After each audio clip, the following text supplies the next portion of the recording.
You said you had two older brothers, Correct. And how much older are they? Well, one is a year and a half.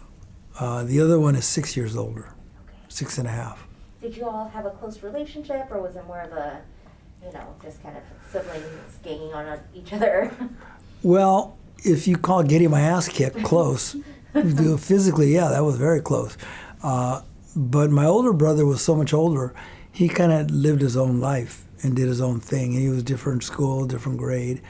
But my other brother and I played a lot of sports, so we played a lot together. And we had a love-hate relationship, but I learned a lot from both of them in different ways. And over the years, as you mellow, you become very close, and we're really close right now. My older brother went to USC, and that's probably one of the reasons I went, other than I got a scholarship, so I was a little bit seduced, because I wanted to go to UCLA, which I got into. And then my oldest brother, then my older brother had a major in engineering.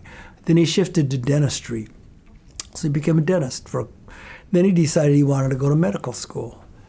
So he went to medical school at USC. Then he decided he wanted to have a specialty of plastic surgery. So he did a residency at Stanford for 5 years. So he went to school. My dad always told him, because of the incarceration, they could take away your freedom, but they can't take away your education. So my brother, I guess, took that literally. And when he decided to go to medical school, my father was a little bit stunned. He walked around in a daze, because now he's going to be in school and residency 15 years. And that was a lot of time to pay for. Fortunately, he had a wife who was a CPA, and that helped out a lot.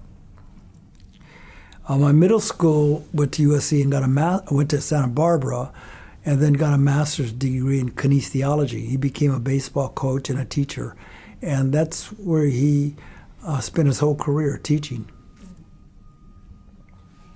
And so earlier you mentioned this already, but as your parents said, is that they can take away your freedom but not your education. So that kind of hints at, or just not even hints, directly speaks to the World War II era and the prison camps and incarceration.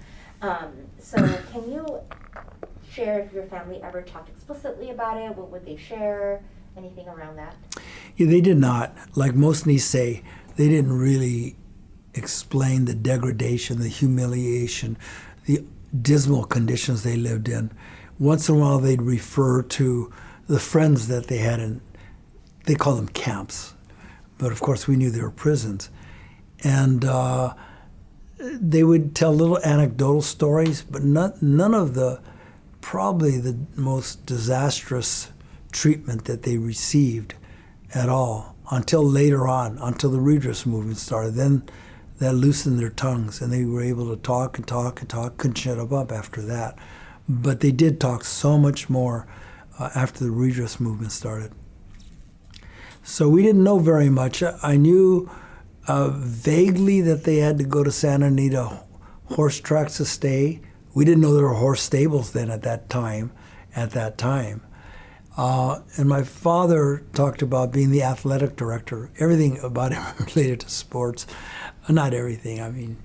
But he was in charge of the sports activities at Aurora, Arkansas.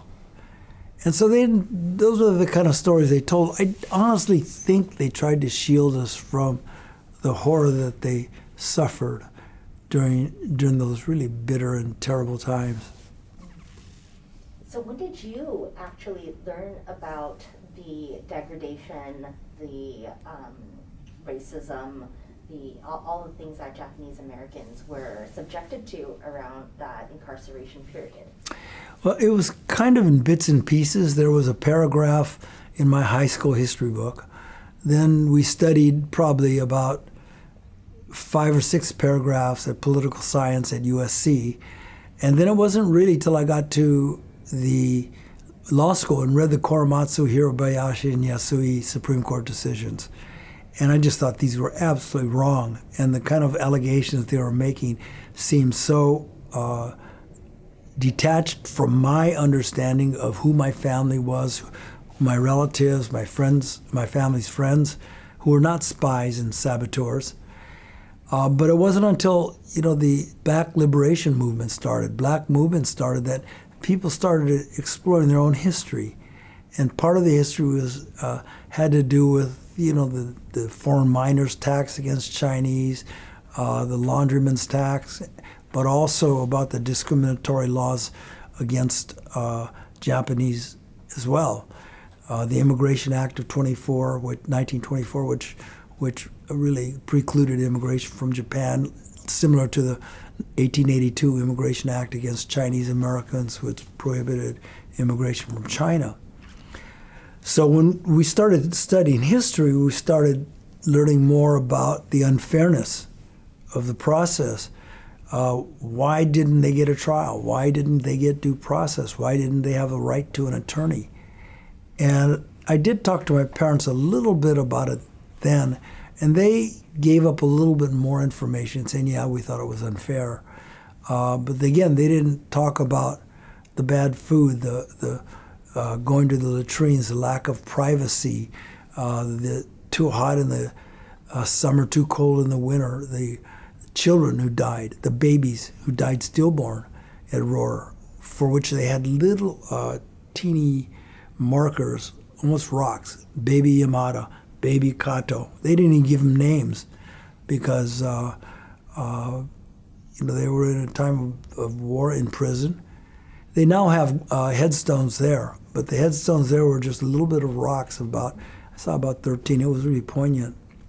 But over the years, we started learning more and more and more, and I still learn more.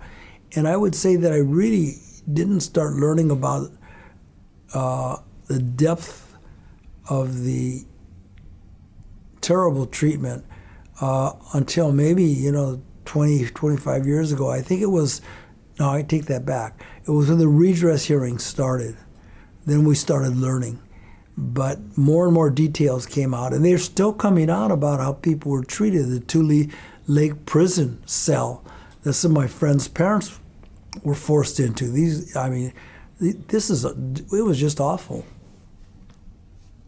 So the short answer to that is, it took me a long time, and I learned it in probably stages over the course of 40 years, maybe almost 50 years, about how bad it was for Japanese Americans. It wasn't a camp. It wasn't like the propaganda films the government shows about, with good food and a community we built of really nice housing.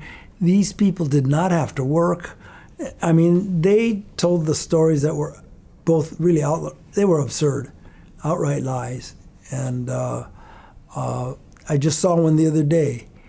It was in the films of Remembrance, and they did a contrast between what the government was saying and what the conditions really were. And it was pretty striking in the hypocrisy of the government.